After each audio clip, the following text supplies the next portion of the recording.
Hello, everyone. I'm joined today by Naga, who is fresh off a brand new patch, and we're here to talk about Team Peps, OWCS, and the upcoming Top 8 event. But before we get into all the problems of the future, we should talk about some of the problems of the past, because Pep's road to this Top 8 has been about as rocky as it can do, because obviously Ben had some personal issues, which meant you had to play the Swiss stage with Poco, and then you played hybrid tank for the first round of groups, and then Ben was back, if right, for the second round of groups. So what was it like for the team trying to navigate Ben coming out and having to use subs through all of these parts? It was quite hard, but we were also just like, and I think every team should do this, right? You just take one match at a time, right? So it's just like, what can we do right now that can make us potentially win the next match we have, right? And we did that, and I was actually kind of happy with how things turned out despite everything. But yeah, it was pretty hard. And we also had Poco coming in, right, at one point. So it's like free swaps on the probably the like most the role that defines like the team atmosphere the most, or like the dynamics on the team the most. We had free swaps in like the matter of like 1.5 weeks, 2 weeks ish. So I want to ask, because my impression of Ben is very much he's normally quite a big part of the cooling structure and stuff. So you're suddenly having to do that, right? You're having to sub in, say, someone like Poco, who is probably good at cooling his stuff, but isn't maybe a leader in the same way Ben is a lot of the time. Then Hybrid comes in, who's actually quite a vocal player. Was Hybrid coming in intent? Like, if you had the option to play Poco still instead of Hybrid, would you have done that? Was it an availability thing, or was it like a tactical choice to have Hybrid move over and to tank?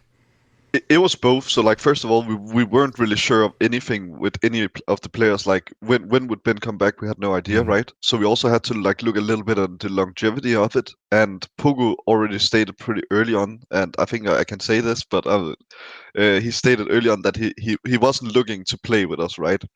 He Yeah. would have stepped in if he really needed to, but he wasn't gonna like sit down and scrim with us like Mm. 4 hours a day for 3 days or whatever. So that's when we also consider putting in hybrid. He has been playing tank and rank for like ages at this point. He's actually very good on all the tank heroes. But yeah, what we did with Pogo, I was like very satisfied with. We ended up playing like the Diva Echo Tracer as like a counter to the Doom teams. And that also meant me and Hybrid could take a little bit more charge because it's like very DPS heavy. You force the duels, you make the plays. So that actually worked very well. And then, as you know, Pogo is very good at Diva, so it was like the perfect fit for us. But as soon as people realized like what direction we were going with Pogo there, people like started to hard counter us, and it was kind of hard to find like the good answer for this without really like sitting down and like learning how to solve these issues. Uh, yeah, and then what was the last part of the question? Well, was it tactical to then have Hybrid in to sort of come in? Did you like, as you were like, oh, we should go back to Doom comps? Essentially, was that the like part of the plan as well? I mean, they countered us like quite heavily with Pogo, right? And then it was like we knew Hybrid had like insane flexibility, and we also knew Stellios, our sub, actually had a very good tracer. Um, so then kind of things started to like fall into pieces, and it gave us like a new way to go, a new direction that would also maybe be uh, a little bit better if it had to be like continued into the future, right? Yeah. Yeah. And one of, I guess, maybe one of the silver linings of all these problems is actually it sort of opened up a spot for Stellios to come into the starting lineup and play. What's it been like playing with Stellios? Because I imagine up until these issues, he was probably very much just the sub player, right? So what was it like having him come into the main team and getting that sort of first, I guess, I don't know, big game I experience? really, yeah, I really liked it. Like, first of all, it was also this thing where I that was one of the things that also weighed for putting in hybrid on the tank and then having him play, is that I really liked the idea of having someone that was like so committed to the game. I mean, we all did, right? You can just feel it when someone is like very eager to perform and eager to show up and eager to learn. And he is exactly that kind of guy. He will watch our scrims, he will ask questions, he will give feedback, he will, he's still a part of the team, and we also know he's very good, right? So it was a perfect opportunity for him to come in at just the right time. And how I wanted to ask, now you've got the full gang back together on paper. Some teams often in Europe have a problem of having too quiet a team or too many quiet players. It feels like you have the opposite problem with yourself, Right. Ben, and Hybrid. You actually have a lot of people who, from my experience, have a lot of ideas about how they want to play and what they want to do. How do you balance all of that into like a cohesive idea? I mean, we do have that problem, but I wouldn't say I would rather have that problem than the opposite. Hmm. And usually, what happens is that when you play something new, either people have a lot of ideas or they don't have any ideas. And if we don't have any ideas, we don't really have that issue to begin with. Yeah. But if we all have a lot of ideas, what typically happens is that we will play for like a couple of days, and then we'll start to like uh, things will come a bit repetitive with the things we do, and that means that we get more on the same page, and hence then things won't be like too many different directions, right? Because we know, oh, in this situation we will typically do this that someone brought up like 2 days ago, right? And then things fall into place. So that's kind of the way we deal with it, and then I think it suits everyone. But yeah, sometimes it can be a little bit chaotic, but we'll take it. And what does the practice schedule look like? Because obviously there's now a bit of a sort of tier break in terms of resources and salary for a lot of teams. You have teams like Space Station who are able to obviously have full-time commitment. What does your sort of, I guess, average week of practice look like? Do you still get like 2 blocks a day, 5, 6 days a week? Yeah, we try to aim at what we 1 hour a day and then 2 blocks, and then a little bit debrief after the blocks. That's what we typically do, but every now and then, a scrim gets cancelled or you can't find a second block or Mm. whatever.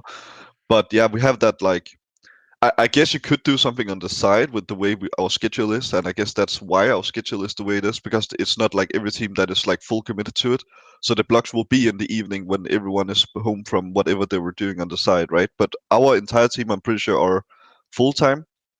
I study on the side, but I do that online, so I don't have any like physical commitment to any place or whatever. So I still consider myself more or less full time. Um, and I know the rest of the boys are full time. So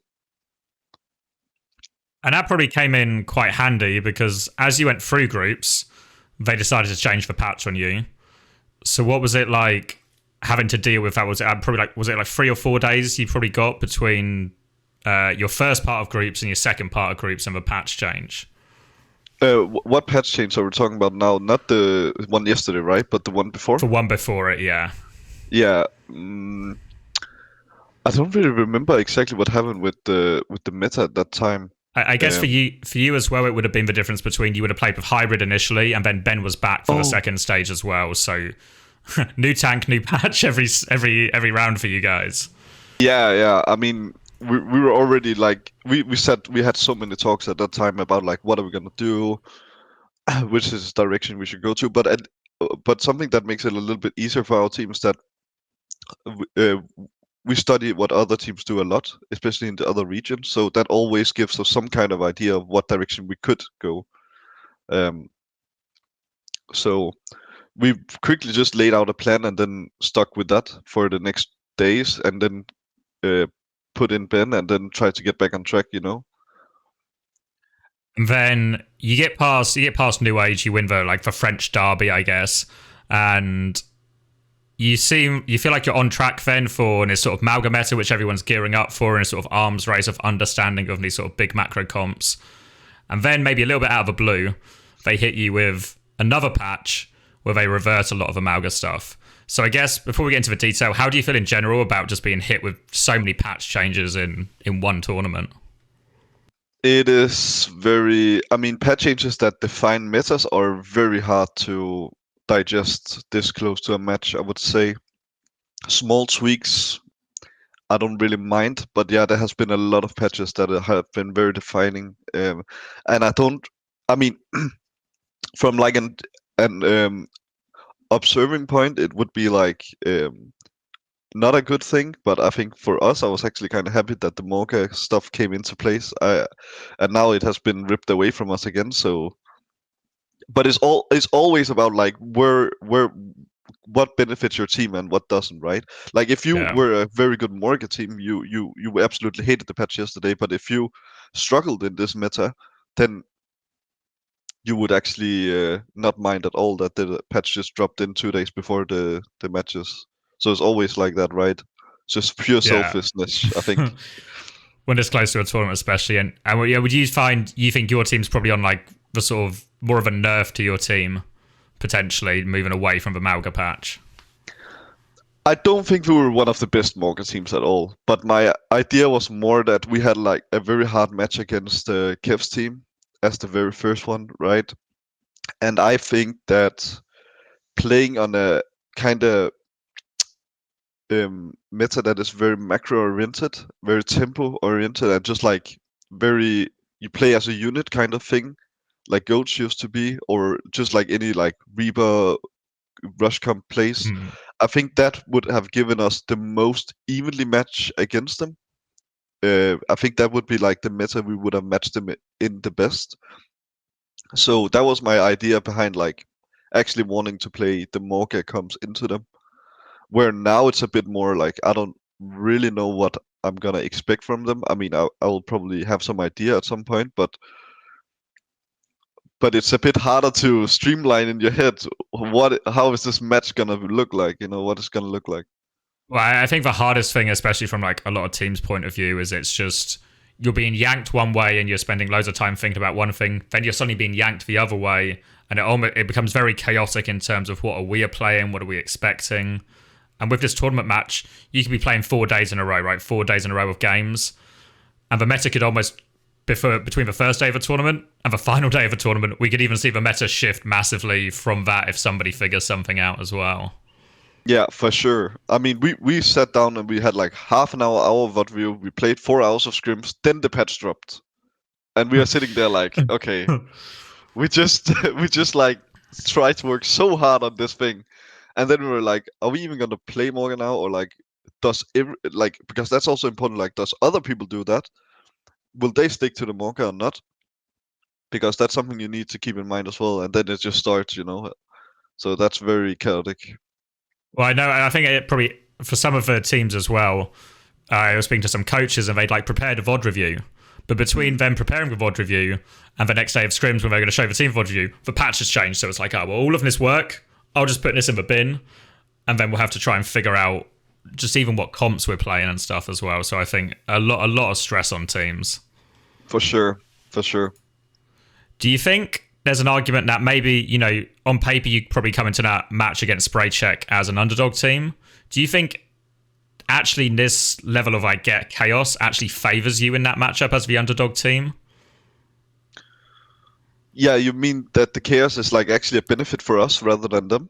Yeah, because if, say, we go back to, say, the old patch where Spray Check actually looked like one of the best teams and they'd had a chance to refine everything and figure out a system that works and a swap system and playstyle for everything, is the sort of level of chaos actually something that favors upsets and some of the underdog teams?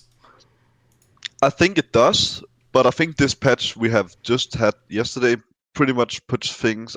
Either you will like stick to the Morgan because you think it's like ridiculously strong, or you will go back to like everything that you used to play before, and they were really strong before as well. So I'm not really sure, but in general, I would say that yeah, chaos does favor like underdog teams, and it does make for some room for some upsets. But if I had to just like straight up say, I think I would prefer to play on the pre-patch against them. To be honest, you know, the Morga patch before the one we had yesterday. Yeah, essentially. I think so. I would rather not have that chaos and keep that meta. I think. I mean, I could be wrong. Maybe we pull something out of our sleeve, or maybe they just go in some crazy direction, and we're like, okay, we didn't even think that far. We just think this what we are doing is like better, and then it turns out to be like better on the paper. But I'm not sure. Yeah, I guess it's the nature of it is with so much changing. Even a lot of the ideas that people have about what is meta or what isn't meta could just be wrong because they've only been doing it for like 4 days anyway. So it's possible it was even wrong before when everyone was playing this Malga. It might have not been true even then. Yeah, right. So also, other than having to change all your tank players and change all the patches, the brackets also changed a few times as well, just to really keep you on your toes. So you now find yourself on the SSG side or the Spray Check and SSG side of a bracket. Are you ultimately happy with the way it's ended up, or would you have rather it was the previous way? I mean, if I go back to the groups, we were kind of getting very lucky there. I mean, not that it wouldn't have worked out. Like, I was still pretty sure we would have gone through, but like, I think a day before or whatever, the group, we have like two new teams coming into our group. But after the disqualifications, yeah. Yeah, and I think our group just became like quite a lot easier. But I'm not sure what it would have looked like with our previous group, and then at this stage of the game, like who we would have met. Yeah. But it looks all right to me. I think that there's a lot of good teams, right? So it's like it's not like you can just go through the upper bracket. There's not really there's not an easy side of a bracket, No, right? In there's not. and There's then not. Yeah. I was speaking to fellow Dane Will, who is on sheer cold, and obviously with the way the bracket's fallen, you and sheer cold are probably both the underdogs in your respective games, and therefore expected to go to lower bracket. And Will has been very much eyeing up his lower bracket fixture. Pardon me, between the two of you. And he was telling me a little bit about when he first met you and he was a 3.6k DPS player and he approached you for coaching. Do you remember that and remember helping him out? Yeah, I do remember. It's been a while. He came a long way. It's nice to see. So he's very much gotten his, maybe, I guess the cliche here is like a student master thing, and he's looking for the student to overtake the master. Do you think if you do end up in that, maybe in that lower bracket game versus sheer cold, are you worried? Do you think Will's going to get one over on you?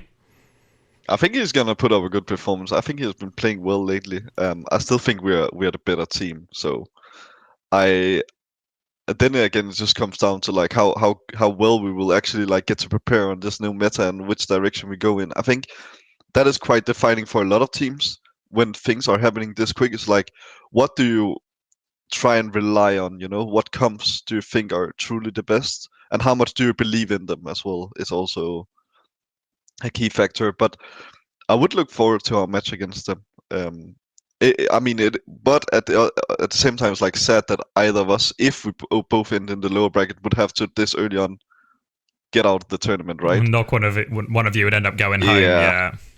That early is not good. So obviously, in an ideal world, I'm sure if I was to ask you to say, well, the ideal result for you guys would be to win the entire thing. But there's always tiers to success, especially with how strong the EMEA competition is.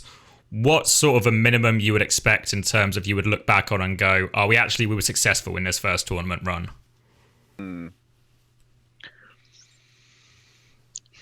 That's a tough question. I'm always like extremely optimistic always because I refuse to go and play a tournament without actually like believing in the capabilities of our team. And I honestly also do like my first owl season, right? Everyone thought we were gonna be like by far the worst team, and we actually ended up being like quite a few good teams, and we almost beat like a bunch of mediocre teams. So for some reason, we could easily beat the good teams, but never really the mediocre teams. We would always lose 2-3 or whatever, right? But that just taught me that you can even if you're like on paper not really the best, you can still actually pull out results, right? So that also is a part of why I'm so optimistic going into the tournaments. But if I had to set like a number on it, I guess like I would be. It also depends to like how you get to that number. Do you know what I mean? Like if you lose, Which in what games you manner win did and you lose? lose? Yeah, and like how? I think how matters so much. You know, if you lose, like if you go top 6 or whatever, but you actually like face a pretty good team early on, and you actually put up a very good fight, then it's like maybe things was a little bit different. You know, but Well, it's like a if you just respectable way to go out, even if it's like exactly technically yeah. a lower finish. I think it's more about that for me than the place itself. Is like, did we actually like? Is our result reflective of like what we could have done? You know, if we lose 2-3 against one of the best teams, it's the same thing with our first match in the upper bracket. It's okay. I mean, people expect us to drop to lower bracket, and maybe it's okay to do that. But it's like, do we just like get completely stomped, or are we like in a place where we are still like competing with the top 2 or 3 teams? You know, that matters a lot, I think. Yeah, I'm sure we both experienced at various times in Overwatch League where there's a lot of teams you would sometimes face in Overwatch League if you were on like a Paris or a London, where you look at it like, oh, we've got Shock this week. That's going to be a rough one. But if you can actually play well and take a map, or even still lose but play well, I think it probably is almost even a confidence boost in some situations, even if it's not actually the result you want. For sure. And then the last thing I have to ask you, you're not allowed to say Peps, but if I had to get you to put your money where your mouth was, who's winning this first tournament?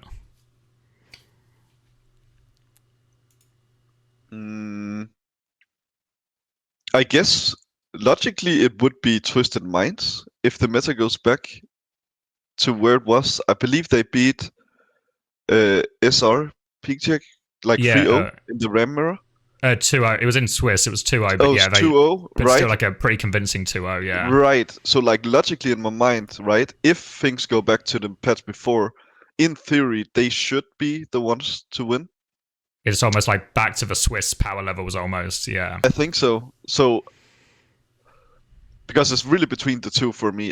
I don't think. No, I think it's between Twisted and SRP check, and I think I'm just gonna put my money on Kev. That's always the safe choice, and this right, and the boys there. But I think logically, Killix should win. I think. Well, yeah. If it goes back, they're in a pretty good position. Yeah. I guess there's maybe an argument no matter which patch, because even if we did like the Naga patch right, and it was like if Korea was right about Sim Sojin, that's also a pretty Twisted Minds heavy meta if they can get their DPS on those heroes. So maybe it will all just work out for Twisted Minds no matter what. But we'll see. That is true. That is true. But thank you very much, Naga. I do appreciate your time. Wish you and the guys the best of luck in the matches this weekend. Much appreciated, bro. Thank you.